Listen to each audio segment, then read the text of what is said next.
Hello artists, today we will be drawing and decorating an ancient Greek vase.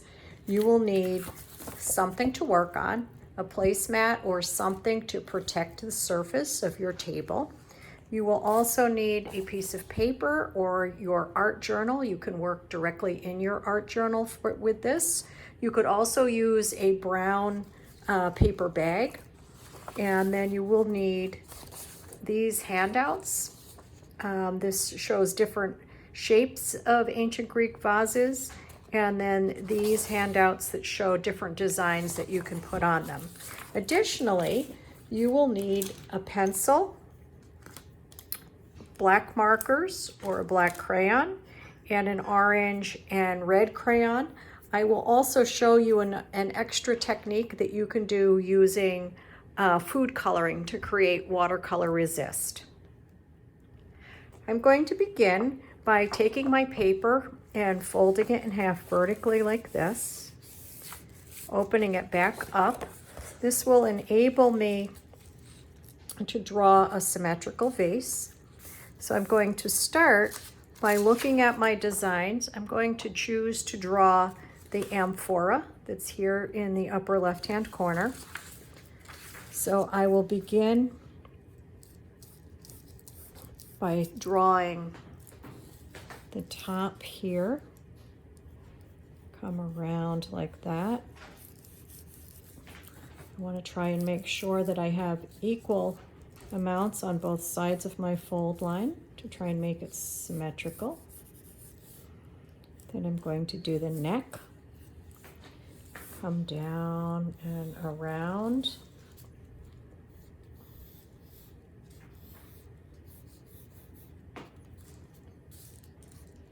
Back up.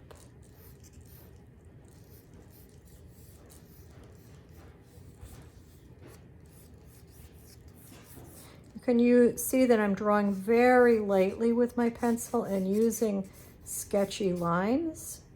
That's fine. You do want to draw extra light because we want to be able to erase all of these. Then I need to draw a little oval here on the bottom, and then the foot.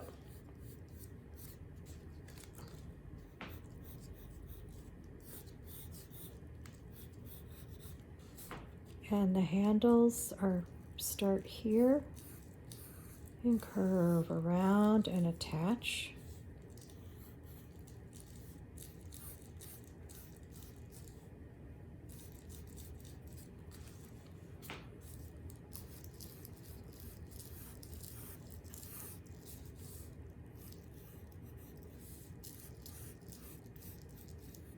You can take a look at it. If you see a spot that you're not happy with, you can just sketch it in. I'd like to change the shape a little bit here.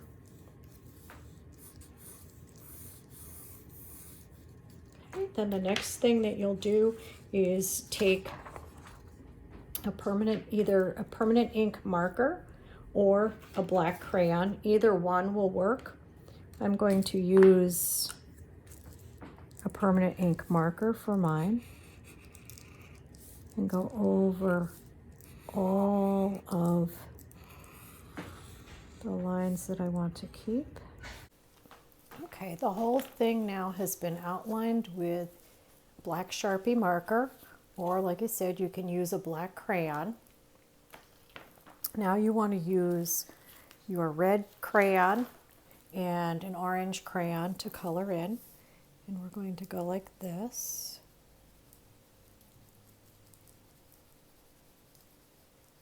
Oops. And one thing that I forgot to mention was that you should erase your pencil lines before you start adding color to it. So I'm just going to do that real quick.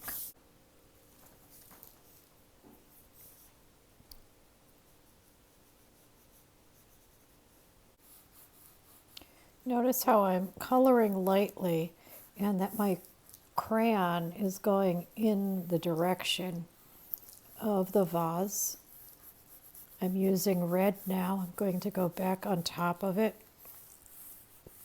with the orange. I'm pressing lightly. I'm letting some white show through, and that's fine for the technique that we're doing. Okay, so you have a combination of red and orange to give the terracotta look, but there's one more technique that you can do, and I'll show you in just a moment. Now, if you wanted to, you could use your vase like this and maybe color in a little bit more fully, but if you would like to try the watercolor resist technique, all you will need is a palette. I'm using a takeout tray, so you could do that as well and be reusing something that can't be recycled. I also have food coloring. I'm using red and yellow right now, and you'll have cotton swabs or Q-tips. So you want to take a little bit of red, and be sure that you ask your parents if it's okay to do this before you get started. Please don't just take it. Ask your parents if it's all right to try this technique at home. And then I have a little thing of water as well.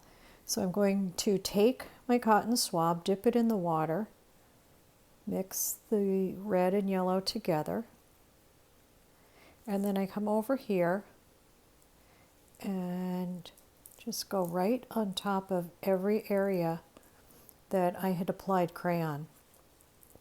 And it just fills in and gives a much more solid look, but it has a little bit of texture to it as well from the crayon. And that's how you do it.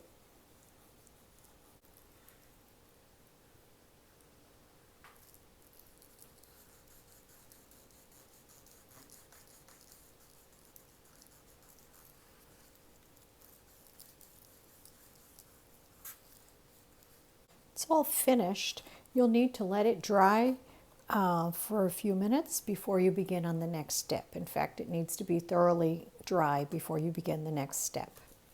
Okay, so this is all filled in with color. You can see in this area, I've used a heavier application of the food coloring to make this side darker, to have a darker value. And this side is lighter. This would be where the light is hitting it. This is where it's a little bit darker. The next step is to take a ruler and pencil and lightly divide your vase up into sections. And you just want to divide them up into a few like this.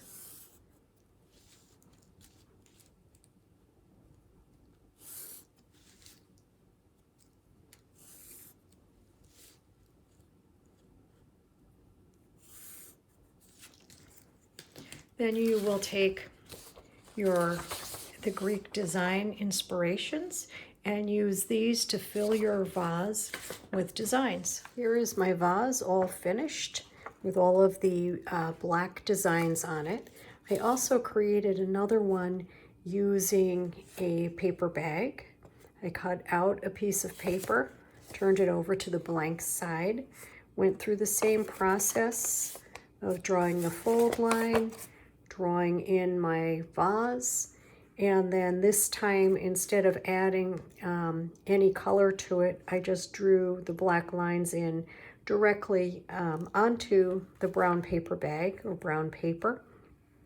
This area is an area where the ancient Greeks would oftentimes tell a story. Perhaps there would be a sporting event or some other type of story. I've made a brief one. I like to garden, and so I've included flowers to show the story of gardening.